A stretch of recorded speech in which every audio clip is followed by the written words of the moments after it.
Thanks, Travis. Welcome, everybody. Today's webinar, flash webinar, is called Throwing in the Towel, Kicking a Camper Out of Camp. I am your host, Scott Arizala from the Camp Counselor, and I also want to let you know that this session was in part developed by a good friend of mine. His name is Dan Weir, who is the Camping Services Director at Frost Valley YMCA.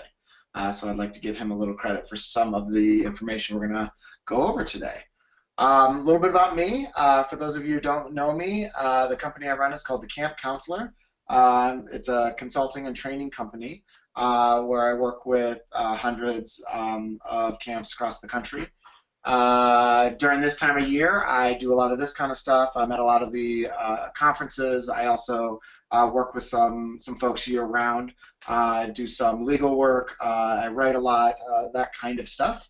I'm also a camp director and owner, just like many of you out there. I own a camp called Camp Tall Tree here in Michigan, which is a one-week overnight program for kids with autism. I'm also the executive director of Dragonfly Forest, which is a camp for kids with autism and other serious medical needs out in the Philadelphia area. I'm a founding member of a camp called Stomping Ground, which we started last year, which is a camp based on the idea of unstructured free play. And I'm also the national camp consultant for a national organization called Camp Kesem, which is a free one-week camp for kids who have been affected by a parent's cancer. I am also a part of what I do is a lot of online education and training. I'm a pioneering faculty member with Expert Online Training and a principal of GoCampPro, which happen to be our sponsors. So let's talk a little bit about them today. Or right now.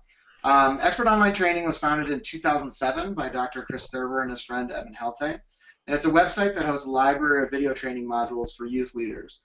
Since 2007, more than 4,000 camps and youth programs have subscribed to EOT to complement their on-site training. Because no director has enough time to cover every topic during on-site training, EOT is kind of there to fill in the gaps. Like I said, I'm a proud member of the faculty there at Expert Online Training and have done a bunch of things, and I'd love for you to check them out.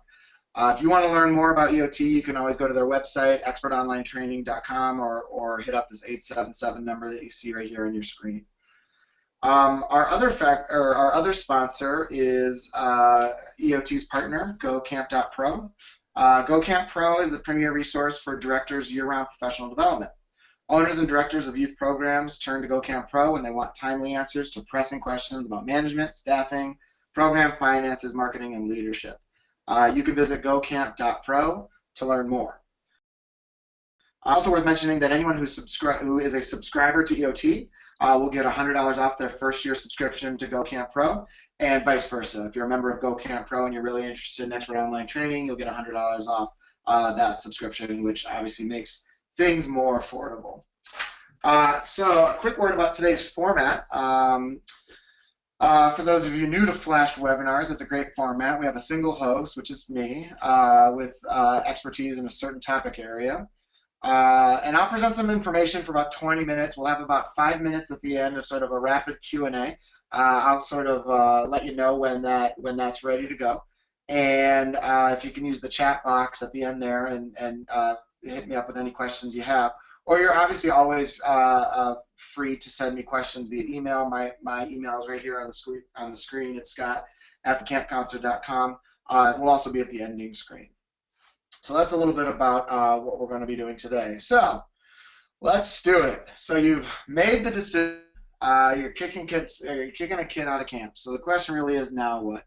What I really like to say here is I'm assuming a lot of stuff in this first slide. So you've made the decision. I'm assuming you've done your homework, that you've really considered all your best options, that you've consulted with the appropriate people, and that's different for all of you depending on your organizations, and that of course that you've documented everything. And when I say that you've done your homework and you've considered your options, I'm talking about everything from the kind of situation where it's the final straw that broke the camel's back, that it's not necessarily the single behavior, but it's the long list of behaviors that led up to this, as well as those clear black and white policy breaches that we know we need to send kids home sort of immediately. We're starting at that point. we're starting at the point of which you've made this decision. Now, how do we go about doing it? So you've made your decision. Now, what do we do? So it really starts with a bunch of prep work. And I know I just said that you've done all this other work to get there, but there's a lot of work we now need to do once we've made the decision. First and foremost, we need to get all the facts. Hopefully you've been doing this along the way, and like I said, you're going to hear this from me time and time again in the next 15 minutes, which is about you've been documenting. And you've been getting the facts. And that means that you've talked to the people you need to talk to, you have interviewed the staff, you've maybe talked to some of the other kids, you've maybe pulled in some unit leaders or other middle management, whoever may have had a touch point with this particular either set of issues or issues around this particular camper, but you've really done a good job of getting the facts, or another way I like to say that is sort of painting the picture. Next thing we need to do is make a plan.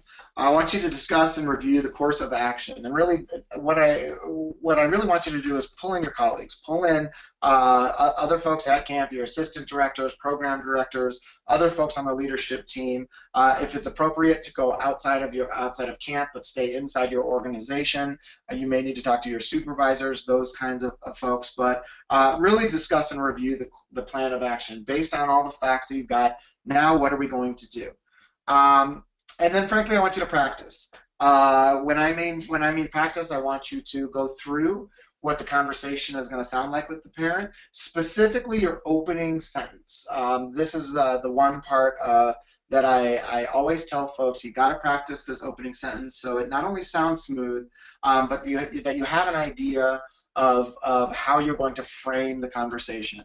I am not a very big fan of doing a lot of pleasantries of hey, how you doing? You know, hey, Mrs. So-and-so, this is Scott from camp. Everything's okay. Let's talk a little bit. Oh, and there's this other issue.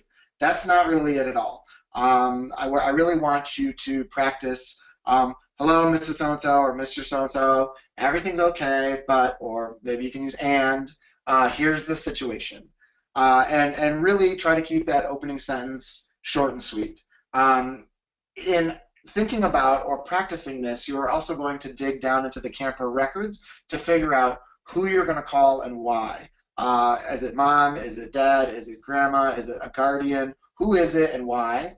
And do you have some sort of relationship with them? Have you talked to mom time and time again? You've never talked to dad, so you're going to call mom. If you're calling mom, are you going to call the work phone, the office phone, the cell phone? With that, I want you to also think about what's going to happen if you get the voicemail. As many of you know, your parents will more than likely have the camp phone number saved, and so to call and not leave a message can really spike a lot of parents' anxiety. So I really want you to practice. Of course, you're hearing it now for the third time. Please document everything and your plan and your practice, and the things you come up with. I want you to document as well. Really, we're going to involve any personnel as necessary. When it gets to this point of we're ready and we're prepping to make this call, pulling in the counselors, pulling in the unit leaders, or whoever else was involved, not necessarily to get them on the phone per se, but to really think about their perspective. More times than not, you are making this call based on what amounts to second or third person information. You probably weren't there. So I really want you, as you're making this plan and practicing, to have that other personnel involved. And then finally, in your prep work, I really want you to think through what are some of the common questions that you will probably get in these conversations. And let's move right into that, because I have been on this phone call more times than I wish I have. And I've gotten a number of questions like you see here time and time again. If your camp is a camp that they have to pay for and it's not free for the kids, then you can almost guarantee you're going to get can we get a refund question? Can they come back? And then a bunch of other questions. What's happening to the other campers? Did you call the police, depending on the issue? I've even gotten the statement here, prove it, I think you're lying, so on and so forth. This is all these questions are the reasons why you're going to spend so much time doing some of that prep work and really making sure that you've got it squared away. Now, fair warning, of course, you're not going to be able to come up with every question that a parent might ask, but the more prep work you can do in this area, the more thoughtful time that you can spend thinking about not only what some of these questions may be, but even jotting down a couple of bullet points about how you're going to answer these questions, whether that's going back to some policy or maybe a code of ethics or a code of behavior that you have for your campers, or even frankly, talking about state or local laws that may have been broken. These are the kinds of things that I want you to be prepped with, because it's going to give you not only an air of confidence on the phone, but when parents are asking these kind of questions, they're not only searching for the answers, but they're dealing with their own anxiety. And so the more you can come at them with some of the answers to these questions, the better. So I really want you to think through, okay, what might they ask me and why? All right, so here you are. You're going to make the call.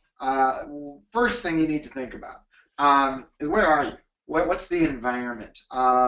You want to make sure that you are in a private place, in a quiet place, somewhere where you're not going to be interrupted. Now, many of you have offices at camp, and a lot of us tell our staff, hey, we have an open door policy. This is the exact kind of situation where the door actually shouldn't be open, where we now need to shut the door and have some privacy. Along with thinking about where you are, I want you to think about who you are with.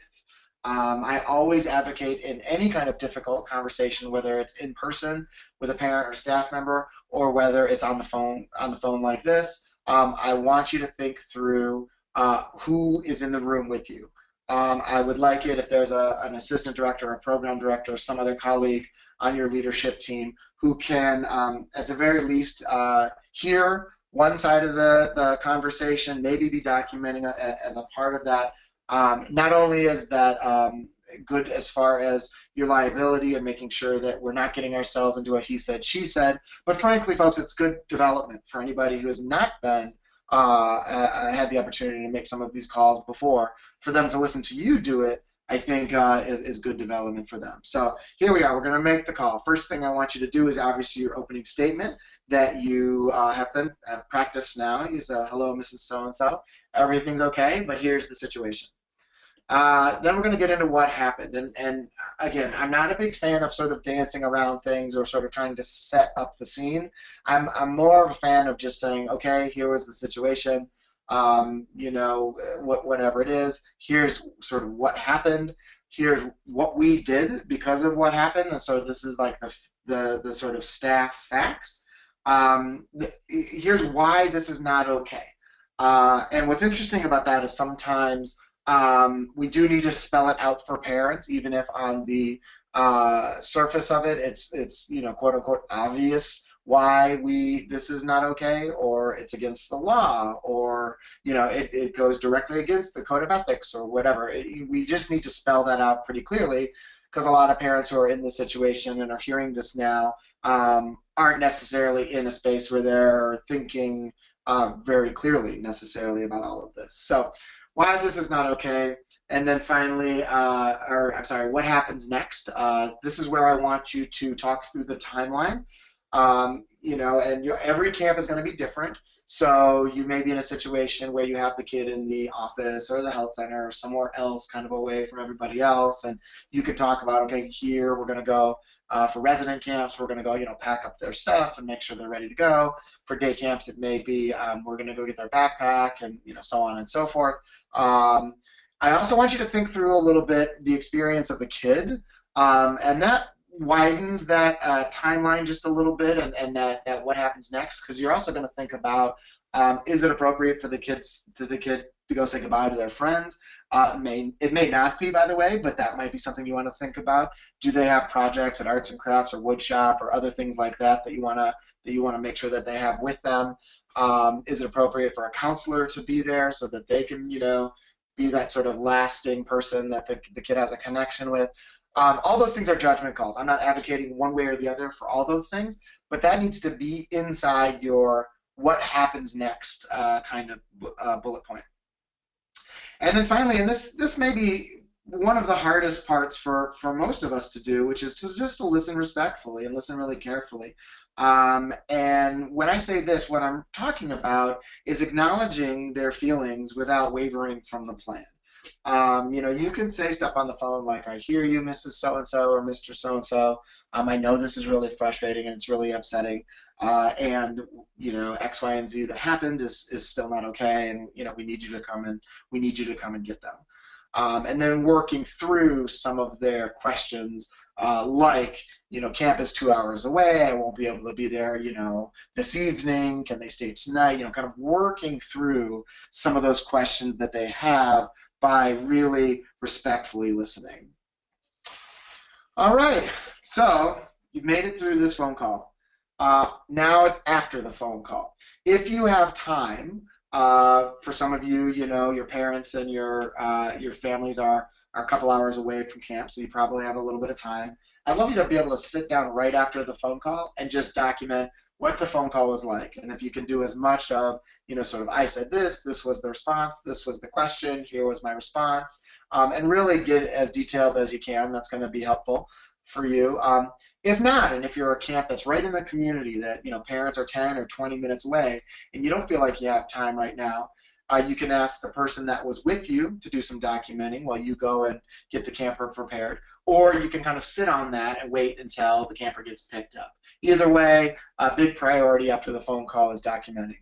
I want you to prepare for the face-to-face meeting. This is one of, as many of you on this webinar know, is probably one of the most awkward parts of all this, because depending on where emotionally the parent or the guardian is at when they come and get their camper, it can be an emotionally intense time, whether that's they're very sorry and they're embarrassed, or they're coming at you and they think that their kid would never have done something like this, or think that somehow you're at fault for this.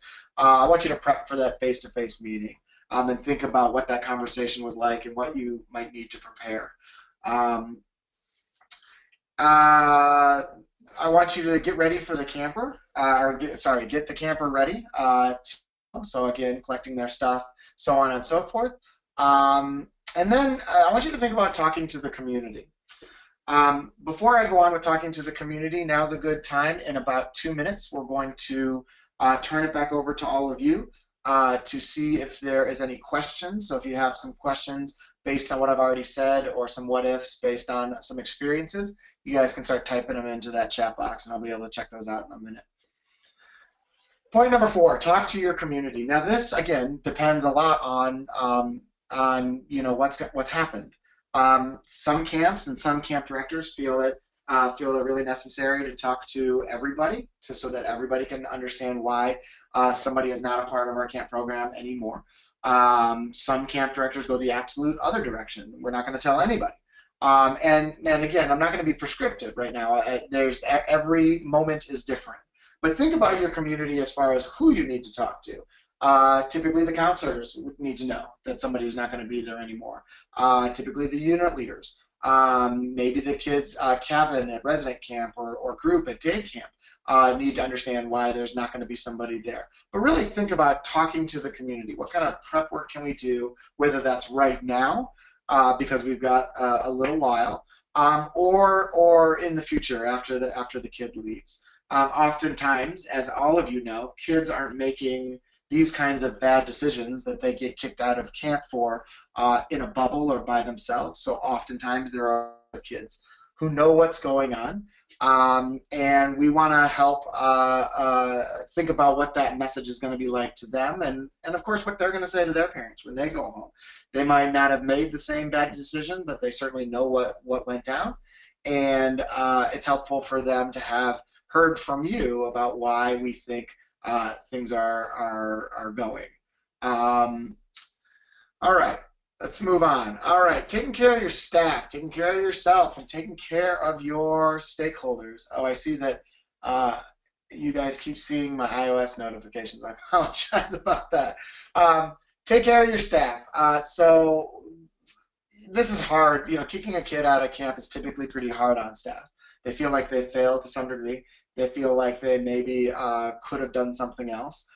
Or sometimes on the other end of the other end of the spectrum is that they feel totally burnt out. That they've given everything that they can to this kid, and they just feel like they can't do it anymore. So how are you going to take care of your staff after this kid has a shortened stay?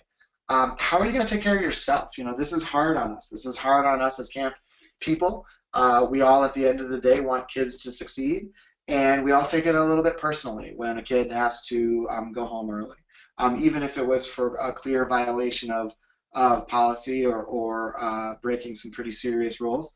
We all take it pretty hard. So how can you take care of yourself? You need to think about balance and things like that, and how can you really help yourself. And then finally, I want you to take care of your stakeholders. And what I mean by stakeholders in this particular situation is, again, who might be involved. I've had to kick kids out of my camp who were board members' kids, or donors' kids, or staff members' kids. And there's necessarily some other drama that's associated with that kind of stuff. So think about, how am I going to take care of my stakeholders? What are the next steps in some of these moments that we can help to sort of ease this transition with this kid having to go home early.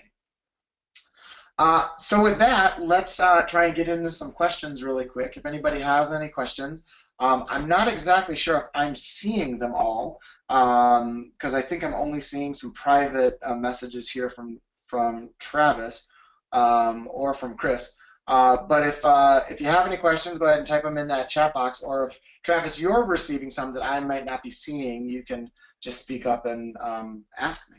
Yeah, absolutely. So there are a bunch of great questions. I'm going to have to filter them a bit just to keep it nice and short. But here's one from Cassie in Alberta. She also works with people with special needs, Scott.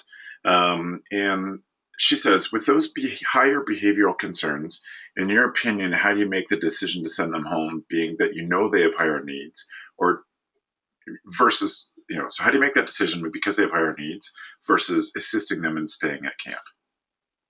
Yeah, I think that's a great question. And as you guys all know from my intro, I work with kids with a lot of different behaviors.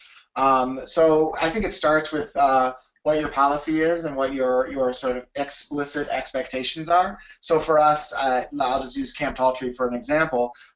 We have some minimum requirements around being toilet independent, as well as aggressive behavior, violent behavior. And what we say with the violent behavior, for example, is we recognize that most kids have their quote-unquote moments. We recognize that some kids will lash out in a moment of frustration or in a moment of high anxiety, and we of course document those, and we of course let parents know, but we also train our staff to try and see the difference between what's a frustrating moment, what's a moment that I'm having high anxiety around a transition or whatever, versus what is a sort of regular or routine way that I communicate.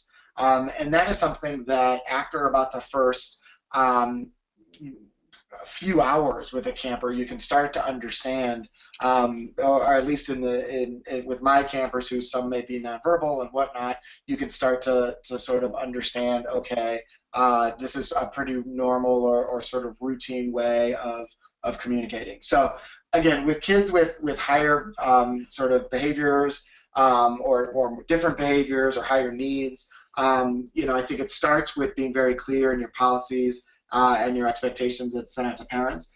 I think ongoing, it's a conversation with the parents, and we all know that's a 50-50 type of sort of crapshoot. Some parents are really helpful, others are not.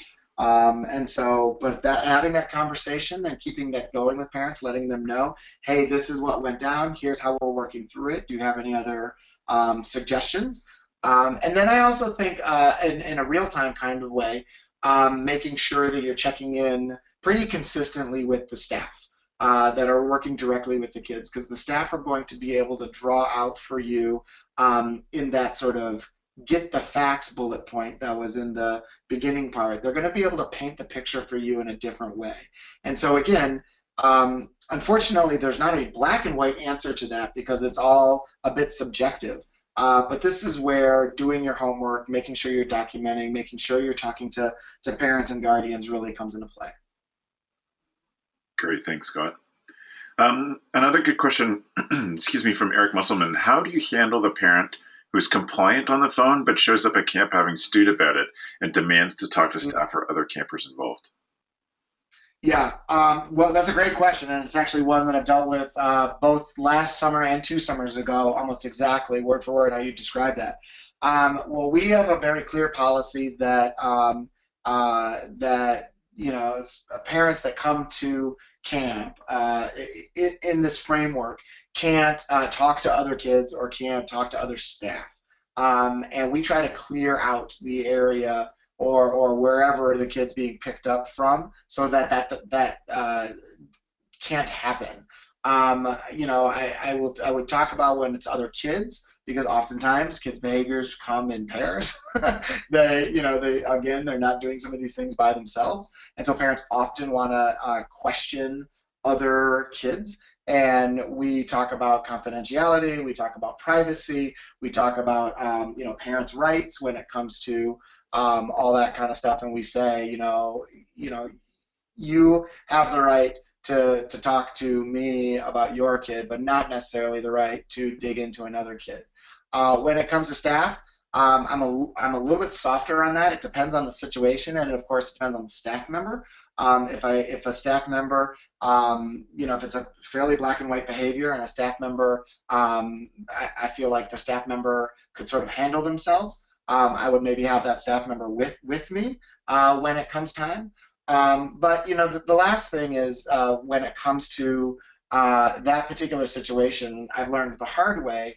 I always have there's always at least 3 of them there with when a camper has to leave. There's always myself, like for example at Dragonfly, myself as the executive director and both camp directors, or at Camp Tall Tree, it's myself and the other owner, Sylvia, and one of our camp directors. I mean, we always make sure there's at least 3 of us there.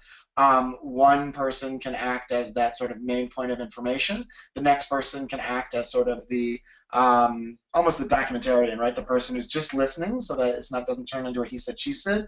But frankly, and this is right to your point, if I need a third person to peel away and call the police, get other people involved because a parent is really going over the top, then that's what we will do.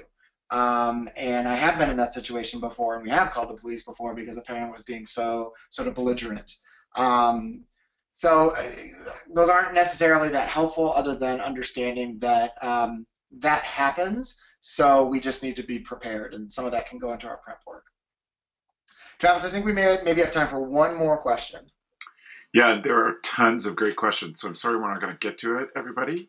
There's a couple about pickup, so that I can group some of them together. So from Daniel and Connie, all around the same sort of topic. So Connie's question is, I would guess all notes taken could be subpoenaed by lawyers of unhappy parents or lawyer parents. Any comments on what should be written down?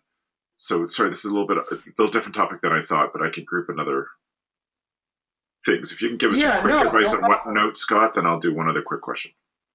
Sure. Yeah. I mean, quick advice on notes is the more the better. Yes, they can be subpoenaed.